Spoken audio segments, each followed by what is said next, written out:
कि जो स्क्रीन पे जो इमेज है ये कोरोनरी एंजियोग्राफी का एक इमेज है। जहाँ ब्लॉकेज है उसको हार्ट अटैक हम लोग बोल देते हैं। एंजियोग्राफी में भी इमरजेंसी आने का चांसेस है। सबसे बेस्ट ट्रीटमेंट इस मरीज को क्या? ईसीजी से ही पता चल जाता है बिल्कुल। Heart attack. स्टेंट लगाना पड़ेगा उसमें। स्टेंट लगा। कैथ लैब वैसा जगह होता है जहाँ पे मशीन लगा रहता है जिसके थ्रू हम लोग एंजियोग्राफी करते हैं उसकी हेल्प मदद से। तो इस ब्लॉकेज के कारण ही मरीज को हार्ट अटैक आया।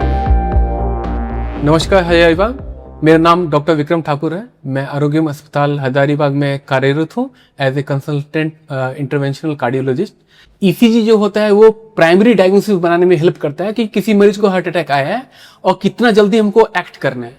तो उसके बाद हम लोग क्या करते हैं, पेशेंट को एक एंजियोग्राफी से पहले भी एक जांच होता है इकोकार्डियोग्राफी। हाँ जी सर। जब मरीज को हम लोग शिफ्ट करते रहते हैं कैथ लैब में। कैथ लैब वैसा जगह होता है जहाँ पे मशीन लगा रहता है जिसके थ्रू हम लोग एंजियोग्राफी करते हैं उसकी हेल्प मदद से।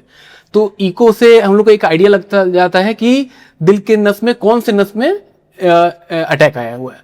ठीक है, अब आप मुझे बताइए कि जब मरीज मान लीजिए कैथ लैब में इंटर करता है उसके बाद क्या होता है? कैथ लैब के अंदर आप लोगों ने पूरा ट्रेनिंग लिया है कैथ लैब टेक्नीशियन का, आप लोग को बहुत बेहतर जानकारी है। आप कृपया करके हम लोग के आम पब्लिक के बारे में बताइए, उनको बताइए। जैसे कि हम लोग एंजियोग्राफी करने के लिए कैथ लैब में पेशेंट को ले लेते हैं तो वो तो कुछ चीजें होती है जैसे कैनुला लगा है कि नहीं, ये सब की इमरजेंसी भी आ सकता है। एंजियोग्राफी में भी इमरजेंसी आने का चांसेस है। बिल्कुल। तो कैनुला चेक कर लेना, हम लोग को ईसीजी मॉनिटरिंग ये सब देखते रहना है। और हम लोग उसके बाद क्या करते हैं कि एंजियोग्राफी करते हैं। एंजियोग्राफी का प्रोसेस तो पंचर करते हैं, रेडियल या फीमोरल पंचर करके हम लोग कोरोनरी तक पहुंचकर एक डाई आता है कॉन्ट्रास्ट जिसको बोलते हैं, उसको पुश करते हैं। वो रेडिएशन में दिखता है, जैसे जैसे नस जाता है वैसे वैसे वो डाई जाता है। जहाँ ब्लॉकेज है वहां दिख गया तो जहाँ ब्लॉकेज है उसको हार्ट अटैक हम लोग बोल देते हैं। अब सोमनाथ जी, आप मुझे आम पब्लिक को एक सिंपल भाषा में मुझे बताइए कि पब्लिक को बताइए कि जो कोरोनरी एंजियोग्राफी है उसमें कौन कौन से नस दिखता है और उनका क्या इंपॉर्टेंस है एंजियोग्राफी करने का। हमारे दिल को रक्त संचार करने के लिए मुख्यतः 3 नसें होती है।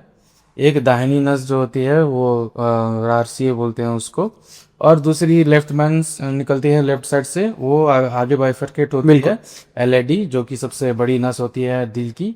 और उसके बाद एक लेफ्ट सर्कमफ्लेक्स आर्टरी होती है।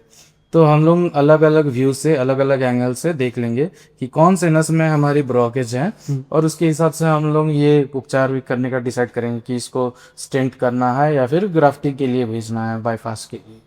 आप सोमनाथ जी मुझे बताइए कि ये जो स्क्रीन पे है, मैं आम पब्लिक को एक चीज बताना चाहूंगा कि जो स्क्रीन पे जो इमेज है ये कोरोनरी एंजियोग्राफी का एक इमेज है। इसमें जो हम लोग को जो आर्टरी दिख रही है इसमें आप गौर से देखेंगे तो यहाँ पे एक ब्लॉकेज है जी। ठीक, तो इस ब्लॉकेज के कारण ही मरीज को हार्ट अटैक आया हुआ है। ठीक, इसी तरह से एंजियोग्राफी दिखता है। ये एक इन्वेजिव प्रोसीजर होता है जो हम लोग 2 रूट से कर सकते हैं। एक होता है रेडियल आर्टरी के रूट से होता है, एक फीमोरल आर्टरी के रूट से होता है। तो जनरली रेडियल आर्टरी से हम लोग करते हैं ताकि उसमें कॉम्प्लिकेशंस का चांसेस काफ़ी कम होता है और वो जल्दी खत्म भी हो जाता है और इजीली 5 से 10 मिनट का प्रोसीजर होता है। सीने के दर्द, सांस फूलना, इन चीज़ों को इग्नोर ना करें। अगर कोई कार्डियोलॉजिस्ट आपको बोल रहा है कि एंजियोग्राफी की जरूरत है तो कृपया करके आप करवाएं ताकि आपको फ्यूचर का कोई रिस्क ना हो।